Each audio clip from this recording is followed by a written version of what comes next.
네, 마지막 역에 도착을 했는데요. 안녕하세요. 네, 하림 씨 안녕하세요. 안녕하세요. 안녕하세요. 오늘 또 너무 멋지신 새로운 분과 함께 마지막 역에 탑승해 주셨는데요. 안녕하세요. 반갑습니다. 네, 반갑습니다.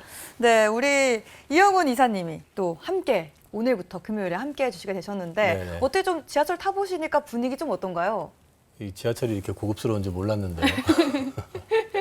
네, 저희가 좀 고급스럽고 굉장히 편한 분위기이기 때문에 오늘도 네네. 많은 질문을 드려보고 또 다양한 이야기 기대해 보겠습니다. 네. 하림 씨도 한 주 동안 잘 지내셨죠? 너무 잘 지냈죠. 오늘 네. 또 이렇게 새로운 분이랑 함께 타니까 너무 좋더라고요. 맞아요. 오늘 또 어떤 얘기 해주실지 정말 궁금해지는데요. 저희 마지막 역은 이름도 살짝 재밌어요, 벌써. 수주호황역이잖아요. 일단은 조선주, 방산주 두 개를 얘기해 볼 텐데 먼저 조선주부터 이야기를 해보면 좋을 것 같습니다. 최근에 신조선과도 견조하고 좀 수주 계약도 계속 이뤄지고 있는 상황이잖아요. 네. 그래도 코스피가 좀 잘 못 가면서 한동안 좀 숨고르기라는 모습이었는데 조선주들 하반기 전망 좀 어떻게 보시나요? 저는 조선주 상당히 좋게 보고 있습니다. 일단 상당히 좋게 보고 있다는 말씀을 드리는 거는 이렇게 된 말씀을 드리면 또 연식이 드러나는데 조선이 초호황이었을 때가 2004년에서부터 2008년까지가 있었거든요. 네. 그때보다 어쩌면 분위기가 더 좋을 수도 있다고 보고 있습니다. 와. 그때는 단기간에 집중적인 수주가 일어나면서 급등을 했던 패턴이라고 그러면 이번에는 단기간은 아니고 조금 중기간 한 5년 이상의 중기간 동안에 꾸준하게 상승하는 그런 패턴이 나오지 않겠냐 저는 기대하고 있고요.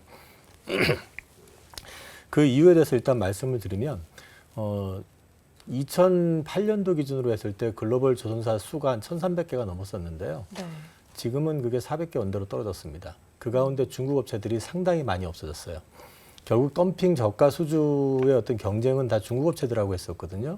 근데 이제 그 회사들이 다 정리가 돼버리고 우리나라도 조선회사 중에서 보면 지금 하나오션으로 바뀌었지만 상당히 어려웠었잖아요. 그렇죠. 중소형사들 다 많이 없어지고 그런 이제 여파 때문에 가격 경쟁 이런 이제 덤핑의 어떤 리스크가 많이 줄었다는 거 하나가 있고요. LNG 그 캐리어, LNG를 싣고 나르는 그 선박에 대해서는 좀 작년부터 많이 회자가 됐기 때문에 아실 거예요. 네. 그 선박 자체가 지금 최고가를 계속 갱신하고 있거든요. 신조선가가. 네. 왜 그러냐면 그걸 만들 수 있는 국가가 전 세계에서 한국하고 중국밖에 없습니다. 근데 중국은 근데 또 문제가 뭐냐면 후동중화라고 하는 한 군데만 해봤고 그마저도 자기네 자체 발주 물량을 한 겁니다. 아. 그러면 실제로 레퍼런스 자체는 자기네 거 자기가 하겠다니까 네, 네. 나머지는 없는 거잖아요. 그러네요. 거의 다 우리가 가져왔다는 얘기거든요. 근데 이 LNG 쪽으로 해가지고 앞으로 한 5년 동안 5년 동안 연간 한 57억 정도씩 계속 나올 가능성이 높다고 합니다. 그거는 흔히 잘 알고 계시는 카타르, 모잠비크, 그 다음에 미국에서도 지금 LNG 프로젝트 계속 진행되고 있는 것들이 발주가 시작되기 시작하면은 선들이 많이 필요하게 되거든요. 네. 두 번째는 연말로 가게 가면 갈수록 아까 말씀드렸던 그 빅사이클 기간 때 발주됐었던 선박들이 이제 폐선하면서 교체 시기가 도래합니다. 그럼 이제 최근에 중국 애들이 그걸 많이 받아가기는 하는데 중국 애들이 많이 받아가는 게 우리나라한테 나쁘지 않아요. 왜요? 도크를 채워버리면 네. 도크라는 거는 이제 배를 딱 정박시켜 놓고 만들어내는 거잖아요. 네네. 채워버리게 되면은 걔네들이 더 받을 수가 없잖아요. 앞으로 계속 나오게 될 거고. 그럼 우리는 기다렸다가 더 비싸게 받으면 되는 거죠. 지금 우리나라는 지금 LNG 선박 받아내느라고 사실 26년까지는 받아봤자 26년 이전에 못 줘요. 27년 걸 받고 있거든요, 지금. 그렇기 때문에 더 비싸게 받을 수 있다. 이런 것들을 맞물려서 놓고 보면 특히 올 하반기부터는 21년 2분기 이후에 수주했던 것들이 매출로 인식이 되면서 그때부터 그 신조선가가 많이 올라갔거든요. 네. 그러니까 소위 말해서 비싸게 파는 배들이 매출로 잡히기 시작합니다. 그러면 올 하반기부터 실적도 또 잘 나오기 좋아지고 시작하고. 수주 꾸준히 계속 나오고 그러면서 이게 꾸준히 우상향할 종목 섹터라고 생각을 하기 때문에 네. 조선주에 대해서는 좋게 보셔도 괜찮을 것 같습니다. 좀 금리 인상 이슈와는 좀 이 조선주들이 무관할까요? 무관하다고 할 수는 없는데요. 네. 보통 이제 기준금리를 보고 많이들 얘기하잖아요. 그니까요. 그러니까 미국 같은 경우도 기준금리를 보면 지금 5.25까지 와 있는데 10년물을 보면 보통 3%대 와 있어요. 근데 이 조선업 같은 경우는 보통 10년 단위, 7에서 12년 단위의 기간 동안에 네. 그 프로젝트이기 때문에 이게 보통 이제 10년 그 기준가, 기준 금리를 네, 10년물 많이 금리나? 보기 때문에 음. 예, 상대적으로는 그렇게 높지 않고 그다음에 그 영향을 안 받는다고는 할 수 없지만 그래도 꾸준히 지금 이 수요, 특히 이제 유럽이 지금 전쟁 나면서 러시아로부터 파이프로 받던 LNG를 다 중단을 했잖아요. 네네. 그리고 이제 미국만 좋아졌잖아요. 지금 미국하고 중동 쪽에서 배로 실어 날라야 되잖아요. 그 배 수요가 계속 늘어난다는 거죠. 그러면은 뭐 결국 이 긍정적인 모멘텀이 상당히 많이 있다 이렇게 이해를 하면 될 것 같은데 네. 저는 좀 걱정이 되는 게 이 조선주가 상승을 하려면 인력난 문제를 좀 해결해야 된다 이런 이야기를 좀 많이 들었거든요. 인력난 측면은 좀 하반기 어떨까요? 당장에 개선되는 건 쉽지는 않아요. 인력이 한 2만 명 정도는 필요하다고 하는데, 근데 이제 정부 차원에서 외국인 노동자들 지금 교육을 시키고 있는 것도 있고요. 그다음에 조선업 기준으로 봤을 때는 그 작년에 결산에서 올해 인건비 관련된 비용들 미리 반영을 해버렸습니다. 그러니까 거기로 인해서 손실이 날 부분을 미리 반영을 했기 때문에 그 노이즈는 올해 실적에선 제한적이다. 첫 번째. 또 한 가지는 그 외국인 노동자들 이제 교육을 시켜가면서 올해 1분기 중에 5,500명이 지금 증가를 했고요. 네. 연말까지 이제 14,000명이 늘어나게 되는데 오. 아까도 말씀드렸지만 2만 명이라고 그랬잖아요. 25년 되면은 거의 얼추 채우게 됩니다. 네. 그리고 지금 최근에 뉴스를 보시면 그 예전에는 거제도 이런 데 사람이 없다. 그러면서 다 평택으로 몰려가 있다. 이런 기사들 보셨는지 모르겠어요. 평택에 사람이 몰리고 그 조선소에 있는 데는 사람이 없다. 그게 뭐냐면 평택에 삼성전자 공장 짓고 하는데 아. 사람이 몰렸었다고 하잖아요. 네. 지금 요번에 나온 기사를 보면 평택에 사람이 없습니다. 어디로 갔나요, 다? 반대로. 반대로 이제. 아. 네, 그렇게 이제 보시면 되기 때문에 이 부분에 대해서 너무 우려하실 필요까지는 없을 것 같아요. 그 다행이네요. 이 인력난 문제가 조금 실적과 무관하지 않을까, 실적에 안 좋은 영향을 미치지 않을까 그런 게 되게 사실 조선업 관련해서 좀 큰 걱정이나 그쵸. 고민이 됐었을 텐데 또 반영이 안 된다니까 되게 기분 좋은 소식인 것 같고요. 또 최근에는 이 친환경과 관련해서 국제회사기구에서 뭐 관련해서 뭐 규제도 만들고 이런 이슈가 있었잖아요. 메탄올 추진선이라는 게 또 있더라고요. 네네. 일단은 이 메탄올 추진선이 뭔지도 궁금하고요. 또 이 선박만이 가지고 있는 장점이 따로 있는지도 궁금합니다. 뭐 메탄올은 말 그대로 천연가스에서 추출한 물질, 네. 그걸 이용을 해가지고 가는 동력산을 말하는데 우선 그 장점을 말씀드리기 전에 이거 역시도 지금 개발을 해서 만들어서 낼 수 있는 국가가 전 세계에서 한국, 중국, 일본밖에 없습니다. 오. 약간 애국심이 차오르는. 그렇기 때문에 우리한테 나쁘지 않다. 또 우리나라는 이것뿐만 아니라 암모니아로도 갈 수 있고요. 그다음에 LNG선으로도 갈 수 있습니다. 네. 그래서 이제 우리는 그런 친환경 선박에 대해서 분명히 강점을 갖고 있고요. 그다음에 이게 장점을 이제 말씀을 드리면 기존 선박 대비해 가지고 그 이물질들, 오염물질들 있죠. 황산화물이라든지 질소산화물 이런 것들이 거의 80에서 90% 정도까지 적게 나옵니다. 그러니까 말 그대로 친환경인 거죠. 그 이런 부분들이 있다. 이런 부분들이 있고 그다음에 친환경 선박 중에 최근에 이제 LNG 선박이라는 건 LNG를 동력으로 해서 가는 거잖아요. 네. 이 경우에는 LNG는 초저온을 만들어야 되거든요. 저장을 하려면. 영하 163도. 그러려면은 그 시설이 하나 더 들어가야 되잖아요. 그러면 비용이 더 들어갈 거 아니에요. 네네. 이거는 그냥 상온에서 가능하기 때문에 예, 비용적인 측면에서도 조금 절감할 수 있는 측면이 있다는 거. 그런 면이 좋죠. 그리고 이제 그 예전에는 이게 단가가 좀 비쌌었어요. 근데 네. 이제 앞서 말씀드린 것처럼 이 천연가스 생산이 많아지면서 이 단가가 많이 떨어졌기 때문에 지금은 이제 동력원으로서 사용하는데도 크게 문제가 없다. 그래서 이제 올 하반기 되면은 선박 교체 수요 맞물릴 때 특히 주목해 보실 만한 아이템인 것 같습니다. 그럼 사실 이 친환경 선박 시장은 좀 새롭게 이 조선주 안에 새롭게 나온 시장인 것 같기도 하거든요. 그래서 이 시장이 좀 더 향후에 더 커질 수 있을지, 이 메탄올 선박이 조금 더 비중을 어떻게 늘려나갈 수 있을지 궁금한데 어떤가요?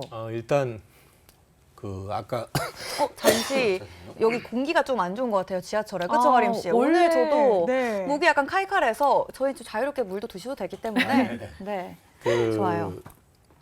원래 이 하나의 어떤 새로운 아이템이라기보다는요. 기존에 벙커 CU를 가지고 이제 길을 떼 가지고 배가 구동을 했었는데 네. 이게 말 그대로 그 석유에서 가장 더러운 오염물질을 만들어내는 최하급 제품이거든요. 근데 이거를 이제 대체한다는 건 결국 앞서 말씀하신 것처럼 그 환경 규제, IMO 같은 데서 이제 그거를 강화를 하겠다. 특히 뭐 파나마 운하라든지 그다음에 그 이집트 쪽에 있는 수에즈 운하 같은 거 거기는 이제 진입을 뭐 막는다든지 이런 이제 얘기들이 나오니까 네. 어쩔 수 없이 바꿔야 되는데 이게 메탄올이 대세냐 LNG가 대세냐는 아직 좀 봐야 돼요. 이제 봐야 되는 게 아직 명확한 규정을 제시를 안 하고 있거든요. 그래서 현재 상선들이 교체 수요가 분명히 있는데 발주를 아직 덜 내고 있어요. 주저하고 있거든요. 근데 그것도 역시도 올 하반기 때부터는 발주가 본격적으로 나올 거다라고 보고 있고 이거는 새로운 영역이라기보다는 기존 선박을 대체하는 영역으로 보시면 될 것 같아요. 네. 그러면 오. 이렇게 해서 좀 조선주에 대한 이야기를 많이 들어보긴 했는데 저희가 오늘이 또 수주호황역이기 때문에 조선도 조선이고 또 하나 궁금한 섹터 있죠, 하림 씨? 아우 당연하죠. 네. 이게 조선주만 상반기에 좋았던 게 아니고 방산주도 이 상반기에 수출 호조세를 많이 보였는데 저는 이게 하반기에도 계속 갈까 이게 좀 궁금하거든요. 어떻게 보세요? 일단 러시아가 유럽 잠자고 있던 유럽을 깨운 거예요. 그러니까 러시아가 민주화가 됐네.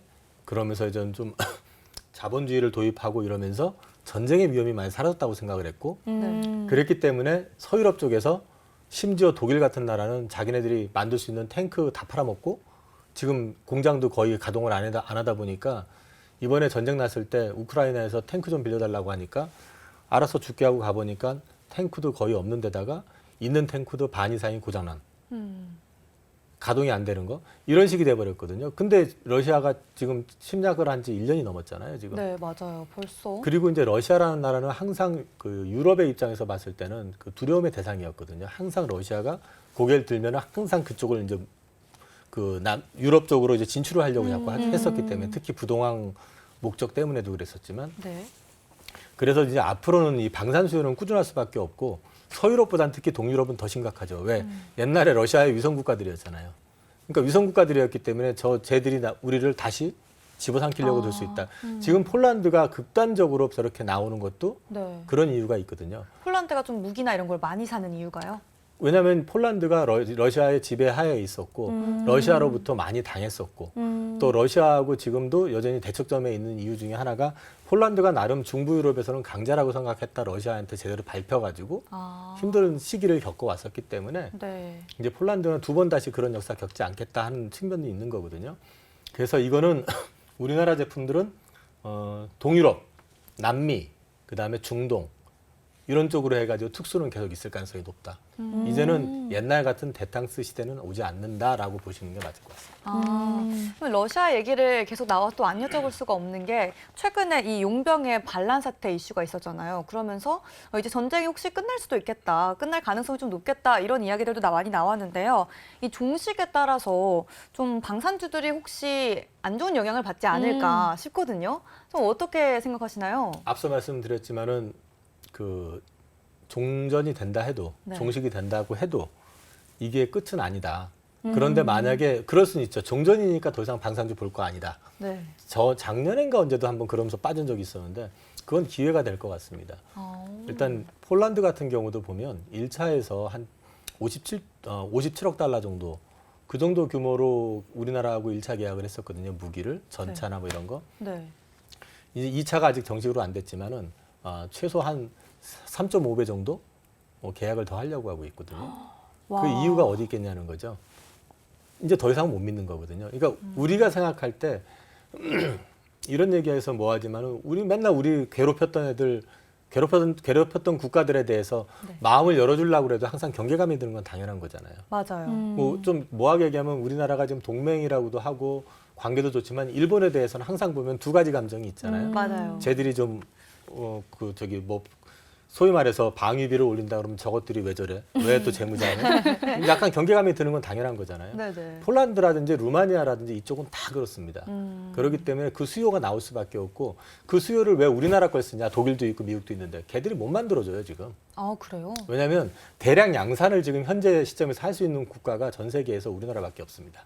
와. 그리고 미국이라는 나라는 자기네 그 워낙에 크고 자기네들 거 소화하는 것도 한계가 있고 독일은 아까 말씀드렸지만 공장 멈춰 있다가 이제 다시 갈 그 기름칠해가지고 다시 돌려야 되는 상황이기 때문에 삐걱거리는 상황이고 그렇기 때문에 현재로서는 우리나라밖에 없다. 두 번째는 가격이 우리나라 전차가 독일 전차 대비해 가지고 우리가 팔아먹은 기준 말고 우리 원래 이제 국내에서 하는 걸로 하면 반값도 안 됩니다. 가격이요? 네. 그러니까 이제 팔아먹을 땐 더 비싸게 팔잖아요. 그래도 독일 전차보다 훨씬 쌉니다. 예를 들면은. 네. 그렇기 때문에 가성비도 또 뛰어나죠. 그리고 TV나 이런 데서 보셨는지 모르겠지만 뭐 K2라든지 K9 자주포라든지 이런 것들이 실제로 그 포사격 훈련하는 거라든지 이동하면서 쏘는 거라든지 이런 거 보고 나면은 현지 국방장관부터 해가지고 대통령들이 막 기립박수 치고 난리가 났었어요. 경쟁력이 기술적인 부분에서도 우리가 우위가 있어요. 그러니까 뒤지지 않기 때문에 우리 제품들에 대한 수요는 꾸준하다. 그래서 만약에 진짜 종전이 됐다. 그래가지고 주가 빠진다. 그건 기회가 될 수 있다고. 오히려 매수의 기회요. 좋은 포인트였던 것 같습니다. 네. 네. 그러면은 좀 일단은 이 조선이랑 방산 섹터에 대한 이야기를 좀 많이 나눠봤잖아요. 저희가 항상 가장 중요한 건 그래서 어떤 종목을 봐야 되나요? 라는 질문이거든요. 그래서 조선주에서 하나, 방산주에서 하나 좀 눈여겨보시는 종목 이야기해 주실 수 있나요? 뭐 하나만 말씀드리긴 좀 그렇긴 한데 네네. 그래도 일단 대표주를 말씀을 드릴게요. 조선하면은 전 세계 1위 회사가 현대중공업이니까요. 현대중공업이라는 회사를 말씀을 드리면 이제 글로벌 1위 회사고요. 그 다음에 매출 역시 당연히 글로벌에서 가장 많이 나오고 있는 회사입니다. 그리고 손실도 저기 1분기 때는 일회성 비용 때문에 손실이 나긴 했지만 하반기부터 흑자 전환 완전히 돌아가고 그다음에 수주가 본격적으로 일어날 겁니다. 상반기에는 한국 조선해양 산하에 있는 사무중공업 쪽으로 수주가 많았는데 하반기는 현대중공업 쪽으로 많이 일어날 거라고 보기 때문에 현대중공업 한번 보셔도 될 것 같고요. 방사는 사실은 독수리 오형제라고 있는데 이제 한화 에어로스페이스, 뭐 LIG 넥스원, 현대로템, 그다음에 한국항공우주 뭐 이런 회사들이 있기는 한데 다 좋습니다. 근데 그냥 현대로템을 말씀을 드릴게요. 네. 로템 이제 말씀을 드리냐면은 1차 아까 폴란드 1차 계약에서 K2 전차 180대 팔았거든요. 2차에는 예정이 되어 있는 게 820대입니다. 그다음에 또 루마니아, 그다음에 현재 대기하고 있는 데가 리투아니아가 있고요. 그다음에 K808이라고 하는 그 장갑차 같은 게 있는데 그거는 그 남미 쪽에서 수요가 있습니다. 그리고 방사청을 통해 가지고 K2 전차 업그레이드 버전 또 계약을 한 게 있고 중요한 건 그거 외에 또 다른 본업이라고 할 수 있는 전동차, 소위 말해서 고속열차, KTX 같은 거, 네네. 그 차량을 만들거든요.